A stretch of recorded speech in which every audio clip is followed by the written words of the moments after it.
Maharal of Prague and Rav Moshe Chaim Luzzatto, both, they point out and they present the same idea. The holidays are referred to as Moadim. In Hebrew, Moed means a time, because the holidays throughout the year fall out during different times of the year, the Moadim. However, they say there is something else alluded to when we say the word Moadim. We find that when God spoke to Moshe, communicated to Moshe, it was in the communion tent. In the communion tent, in the Mishkan, there was the Holy Ark, and there were cherubs on top of the Ark. God says, "V'no adetiti l'cha mi bein shnei akruvim." I will meet you, meaning I will have that intimate relationship with you through the communication from between the two cherubs. So Moed also means a time of meeting. God meets us. God has a special relationship with us. There's a bonding, there's an intimacy between the Jewish people and God.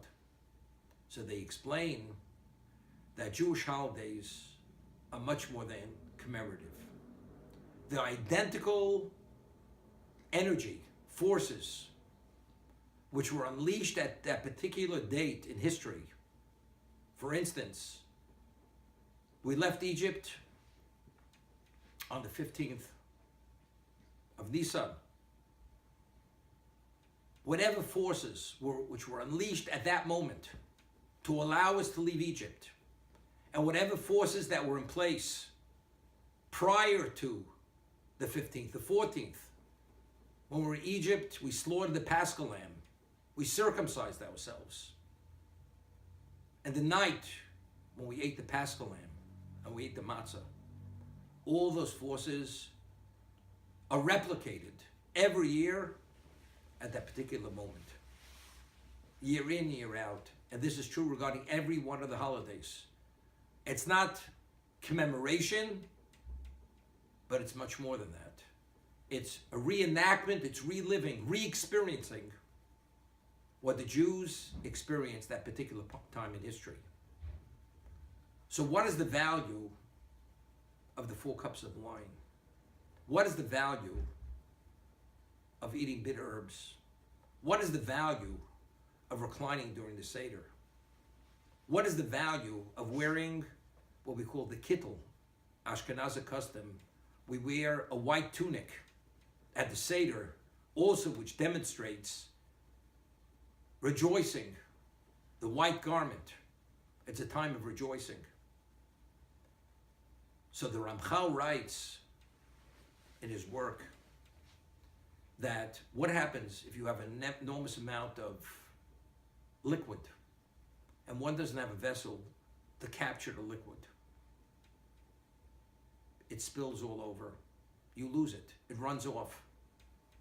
But if you have a vessel which is large enough that you're able to capture that liquid, then you retain whatever the value of that liquid is. Identically, all these energies, these forces which are unleashed, we have to create a receptacle to be able to be the beneficiaries of those forces. What are those receptacles? We create, Chazal, the rabbis, created certain protocols. And because those protocols have relevance in terms of commemorating whatever took place at that particular time in history, those are the receptacles that were able to capture the energies, that we should be beneficiaries of all those forces every year at that particular time. So how are we the beneficiaries of the embitterment, what the Jews suffered during that time in Egypt when they were enslaved in bondage? When we eat the bitter herbs, that's sufficient. That's a sufficient receptacle that the effect of the bondage as it purified and purged the impurity of the Jewish people, identically, it affects us in that same positive way. When we eat the bitter herbs, when we drink the 4 cups of wine, the 4 stages of redemption, each cup, and we say it in conjunction with the Haggadah at that particular juncture during the Seder, we become beneficiaries of that particular force which brought about that stage of redemption. So by the time we finish drinking the last cup, and it's all done in a posture of freedom, we become full beneficiaries of what the Jews were at the time of the redemption in Egypt. It's interesting.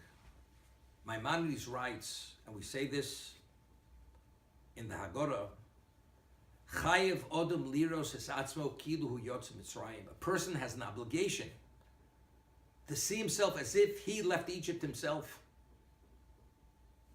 The bondage and the redemption. But why? So you'd say, because if they wouldn't have been redeemed, we'd still be, as we say, even if we're wise men, we're intelligent, we're advanced, we're sages, we'd still be slaves to Pharaoh in Egypt. The answer is, we are truly beneficiaries of every aspect of the bondage and of the redemption.